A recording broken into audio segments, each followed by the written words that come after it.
जय हिंद, नमस्कार और प्यार भरी धन्यकार। सबसे पहले इस व्यावधान के लिए क्षमा चाहूंगा कि पिछले दिनों आपको कोई नई वीडियो प्राप्त नहीं हुई है। इसके पीछे रीजन था सिस्टम में एक बहुत बड़ी टेक्निकल प्रॉब्लम का आना। खैर, जिंदगी है तो ये सब तो चलता ही रहता है। तो आइए चलते हैं आज के वीडियो की तरफ। मुझे भगवान को देखने का उपाय बताएं, यह सवाल खड़ा किया है अंकित वशिष्ठ जी ने। धन्य है अंकित वशिष्ठ जी, जिन्होंने मनुष्य जीवन का यह सबसे जरूरी सवाल उठाया है। अन्यथा अधिकांश मनुष्य तो ऐसे हैं जिन्हें अंतिम सांस तक कभी यह ख्याल तक नहीं आता कि ईश्वर को, भगवान को देखा भी जा सकता है। तो आज के इस वीडियो में हम इस प्रश्न का समाधान पूरी तरह से खोजने का प्रयास करेंगे। साथ ही इस बात पर भी चर्चा करेंगे कि केवल ईश्वर को देखने मात्र से कोई बात बनने वाली नहीं है, और भी बहुत कुछ जरूरी है ईश्वर को देखने के साथ ही। तो आप YouTube चैनल यही है सच देखते रहिए नरेश के साथ।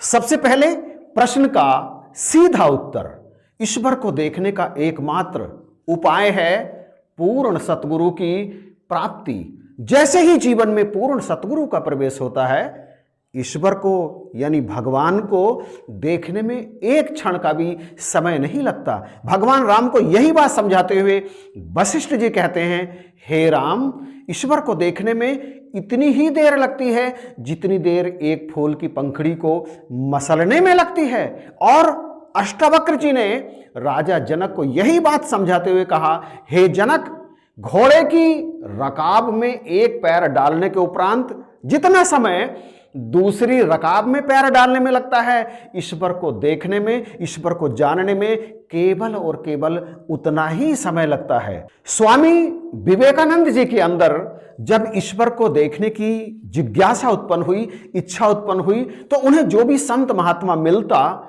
वो उसके पास पहुंच जाते और एक ही सवाल करते, मुझे ईश्वर के दर्शन करने हैं, क्या आप मुझे ईश्वर का दर्शन करा सकते हैं? और ईश्वर को ना जानने वाले, ईश्वर को ना देखने वाले वो तमाम संत महात्मा उन्हें तरह तरह की बातें बताकर टालने का प्रयास करते। और इसलिए टालने का प्रयास करते क्योंकि उन्हें खुद पता नहीं था कि ईश्वर कहाँ है, ईश्वर कैसा है। उन्होंने ईश्वर को नहीं देखा था, इसलिए वो टालते थे। आज भी यदि आपके अंदर ईश्वर को देखने की इच्छा उत्पन्न होती है और आप किसी के पास जाते हैं, साधु संत फकीर के, और उसे पता नहीं होता ईश्वर का, तो फिर वो आपको टालने का ही प्रयास करता है। अंततः स्वामी विवेकानंद पहुंचे रामकृष्ण परमहंस जी के चरणों में। वहां पहुंचकर उन्होंने वही सवाल किया, क्या आपने भगवान को देखा है? और स्वामी जी ने बिल्कुल सीधा उत्तर दिया, हाँ, बिल्कुल ऐसे ही जैसे तुम मुझे देख रहे हो। और स्वामी विवेकानंद जी को उनकी मंजिल मिल गई। पूर्ण गुरु के जीवन में आए बिना, यानी आपके जीवन में जब तक पूर्ण गुरु का प्रवेश नहीं होगा, ईश्वर के दर्शन हो ही नहीं सकते। आज तक किसी को हुए ही नहीं हैं, क्योंकि यही है ब्रह्म ज्ञान की रीत। आज तलक तो हुए हैं जितने, स्वयं किसी ने पाया ना।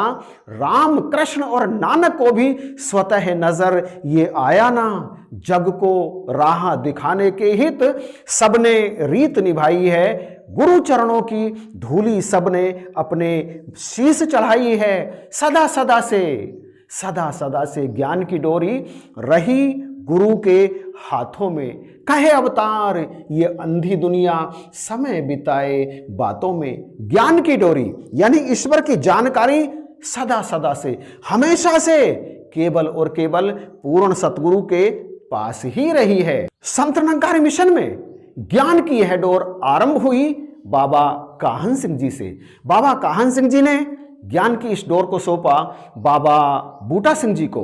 बाबा बूटा सिंह जी से बाबा अवतार सिंह जी, बाबा गुरबचन सिंह जी, बाबा हरदेव सिंह जी महाराज, और फिर माता सविंदर जी के पास। आज ज्ञान की यह डोर है सदगुरु माता सुदीक्षा जी के पास। भगवान श्री कृष्ण अर्जुन को समझाते हुए कहते हैं, हे अर्जुन, कल्प के आरंभ में मैंने यह योग सूर्य देव को दिया था।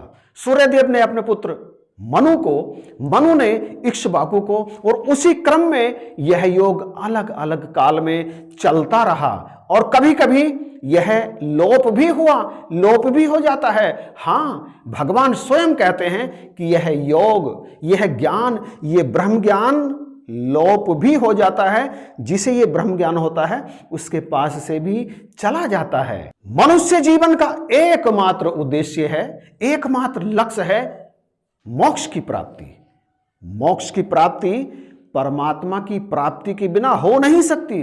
दूसरे शब्दों में परमात्मा की प्राप्ति ही मोक्ष की प्राप्ति है। एक बार एक जिज्ञासु ने सदगुरु बाबा हरदेव सिंह जी महाराज से प्रश्न पूछते हुए कहा, महाराज मुझे समझ आ गया है कि परमात्मा से जुड़ने के बाद ही मोक्ष प्राप्त हो सकता है, परंतु प्रश्न यह है कि परमात्मा से कैसे जुड़ा जाए। इस पर हरदिल अजीज बाबा हरदेव सिंह जी महाराज ने कहा, सदगुरु की कृपा से हमें ऐसे महात्मा को खोजना पड़ेगा जो स्वयं परमात्मा का जानकार हो, जो हमें परमात्मा से जोड़ सके। लेकिन महाराज यह पता कैसे चलेगा कि जिससे हम दीक्षा प्राप्त करने के लिए जा रहे हैं वह परमात्मा का जानकार है भी या नहीं। आज दुनिया में एक महात्मा हो तो जाकर उसके चरण पकड़ लें, परंतु आज तो अनगिनत गुरु बैठे हैं, जिज्ञासु कम हैं और गुरु अधिक हैं। अब आप ही हमें बताएं कि इस समस्या का समाधान कैसे हो। इस पर मुस्कुराते हुए बाबा हरदेव सिंह जी महाराज ने कहा, खोजना तो पड़ेगा, क्योंकि शर्त है जिन खोजा तिन पाइया, गहरे पानी पैठ, मैं बपुरी बूढ़न डरी रही किनारे बैठ। बाबा फरीद भी कहते हैं, उठ फरीद सूतिया दुनिया भालन जा, मत कोई थी बे बख्सिया तू भी बख्सिया जा। मिलेगा तो उसे ही जो खोजेगा।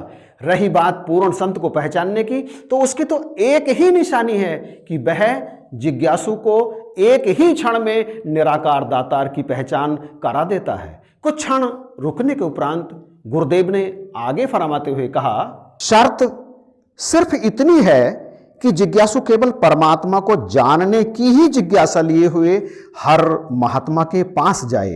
वह जहां भी जाए, जिस किसी से भी मिले, उसके सामने केवल एक परमात्मा को जानने की ही जिज्ञासा प्रकट करे। यदि वह महात्मा उसी पल उसकी जिज्ञासा शांत कर दे, उसे परमात्मा की जानकारी करा दे, तो वह वहीं नतमस्तक हो जाए।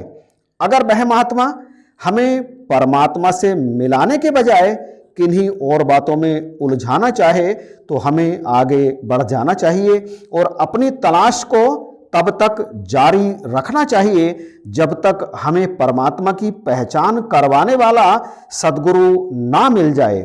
आप विश्वास रखें कि परमात्मा दयालु है, इसलिए अगर आपकी जिज्ञासा सच्ची होगी तो निरंकार दातार रहमत करेगा और शीघ्र ही वह आपकी ऐसे ब्रह्मज्ञानी से भेंट करा देगा जो आपकी मनोकामना तुरंत पूरी कर देगा। तो अंकित वशिष्ठ जी, बाबा हरदेव सिंह जी महाराज के इन शब्दों को सुनने के बाद आप जान गए होंगे कि परमात्मा को प्राप्त करने का, ईश्वर से मिलने का, भगवान से मिलने का एकमात्र उपाय है पूर्ण सतगुरु की प्राप्ति। लेकिन ध्यान रहे, केवल ब्रह्मज्ञान प्राप्त करने से, केवल ईश्वर का दर्शन कर लेने मात्र से कोई भी बात बनने वाली नहीं है। ठीक इसी तरह से जैसे ट्रेन का टिकट मात्र लेने से कोई भी बात नहीं बनती, उस टिकट को देखते रहिए, क्या हो जाएगा, कुछ भी तो नहीं होगा, मंजिल पर पहुंच तो नहीं जाएंगे।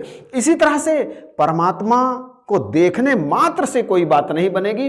वे तीन काम करने परम आवश्यक हैं, सत्संग, सेवा और सिमरन। एक स्थान पर बाबा हरदेव सिंह जी महाराज कहते हैं कि यदि कोई ब्रह्मज्ञानी इन तीनों में से एक भी काम को छोड़ देता है, मतलब यदि वो सत्संग को छोड़ देता है तो सेवा और सिमरन अपने आप ही छूट जाते हैं। यदि कोई सिमरन करना छोड़ देता है तो सत्संग और सेवा अपने आप ही छूट जाते हैं, और यदि कोई सेवा करना छोड़ देता है तो सत्संग और सिमरन छूट जाते हैं, और इनके छूटते ही ये ब्रह्म ज्ञान लोप हो जाता है। परमात्मा की जानकारी नहीं रहती, ये ज्ञान हट जाता है। इसलिए जरूरी है ब्रह्म ज्ञान की प्राप्ति के बाद सत्संग, सेवा और सिमरन करना। तो बख्शिश करो, कृपा करो। आपको ये वीडियो यदि पसंद आया है तो प्लीज़ लाइक, शेयर और कमेंट जरूर कीजिएगा। और चैनल को यदि अभी तक भी सब्सक्राइब नहीं किया है तो प्लीज़ सब्सक्राइब करके बेल आइकन अवश्य प्रेस कर देना। इन्हीं शब्दों के साथ जय हिंद, नमस्कार और प्यार भरी धन्यवाद।